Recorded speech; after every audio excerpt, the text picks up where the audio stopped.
Break के बाद आप सभी का बहुत बहुत स्वागत है। आपके साथ मैं हूं कीर्ति दीक्षित। वक्त हो चला है मूक बधिरों के लिए समाचार का। प्रधानमंत्री नरेंद्र मोदी ने गुजरात को आज लगातार दूसरे दिन तोहफा दिया। पीएम मोदी ने अहमदाबाद मेट्रो प्रोजेक्ट के दूसरे चरण और सूरत मेट्रो प्रोजेक्ट का वीडियो कॉन्फ्रेंसिंग के जरिए भूमि पूजन किया।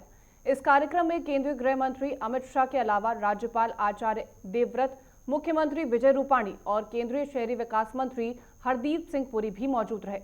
इस मौके पर प्रधानमंत्री नरेंद्र मोदी ने कहा कि उत्तरायण की शुरुआत में आज अहमदाबाद और सूरत को बहुत ही अहम उपहार मिल रहा है।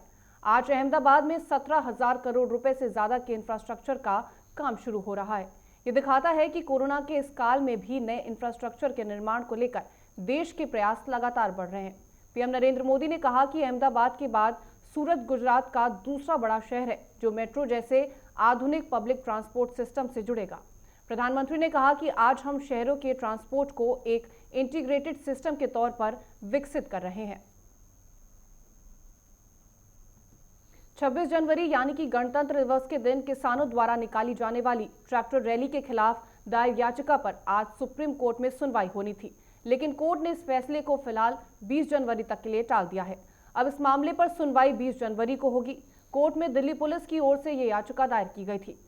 सुनवाई के दौरान सुप्रीम कोर्ट ने कहा कि दिल्ली में प्रवेश का सवाल कानून व्यवस्था की विषय है और दिल्ली में कौन आएगा और कौन नहीं आएगा ये तय करना दिल्ली पुलिस का काम है। सुप्रीम कोर्ट ने कहा कि प्रशासन को क्या करना है और क्या नहीं करना ये कोर्ट नहीं तय करेगा। कृषि कानूनों के खिलाफ किसानों के आंदोलन का 54वां दिन है। किसान अपनी मांगों को लेकर कड़ाके की ठंड में बॉर्डर पर डटे हुए हैं। कृषि कानूनों के मसले पर सरकार और किसानों के बीच कल 10वें दौर की बातचीत होगी। ये बैठक विज्ञान भवन में दोपहर 12 बजे से होगी। बता दें कि किसानों और सरकार के बीच अब तक सारी बातचीत बेनतीजा रही है। सरकार ने किसान आंदोलनकारी किसान संगठनों से कल होने वाली बैठक में 3 कानूनों पर बिंदुवार तरीके से चर्चा करने के लिए कहा है और साथ ही कृषि मंत्री नरेंद्र तोमर ने कहा कि किसानों के पास कानून को रद्द कराने के अलावा अगर कोई और विकल्प है तो सरकार के सामने रख सकते हैं। कृषि मंत्री ने उम्मीद जताई कि किसानों की बैठक में सभी मुद्दों पर विस्तृत चर्चा होगी।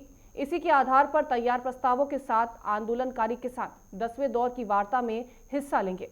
तोमर ने अगला कहा कि अगले दौर की वार्ता में किसान संगठन तीनों कृषि कानूनों पर चर्चा कर अपनी आपत्ति बताएं तो सरकार उन पर विचार करेगी। दिल्ली में आज से स्कूल खुल गए हैं। दिल्ली सरकार ने कंटेनमेंट जोन से बाहर आने वाले सभी इलाकों के स्कूलों को 10वीं और 12वीं कक्षाओं के लिए खोलने की अनुमति दी है। सरकार ने यह फैसला बोर्ड परीक्षाओं की तारीखों को ध्यान में रखते हुए किया। हालांकि यह भी साफ किया गया है कि छात्रों को भौतिक रूप से कक्षा में हाजिर होना जरूरी नहीं है। छात्र अपने अभिभावकों की अनुमति से ही स्कूल आ सकेंगे। इसके अलावा कोविड-19 से जुड़ी हर गाइडलाइन का पालन करना होगा। इसमें मास्क लगाना अनिवार्य रूप से शामिल है। इसके अलावा स्कूल में असेंबली, एक्स्ट्रा करिकुलर या फिजिकल एक्टिविटी की अनुमति नहीं होगी।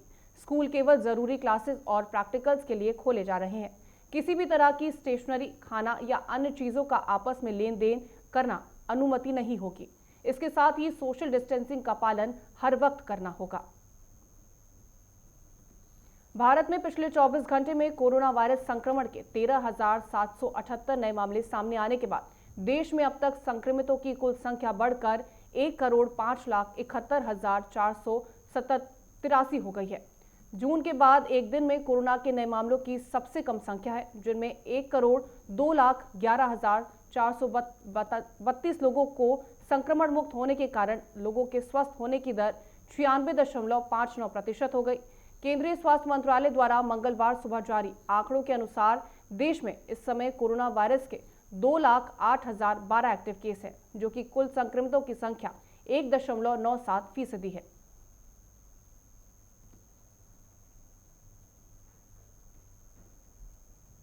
फिलहाल के लिए इस बुलेटिन में इतना ही। देश और दुनिया की तमाम खबरों के लिए आप बने रहे हमारे साथ। नमस्कार।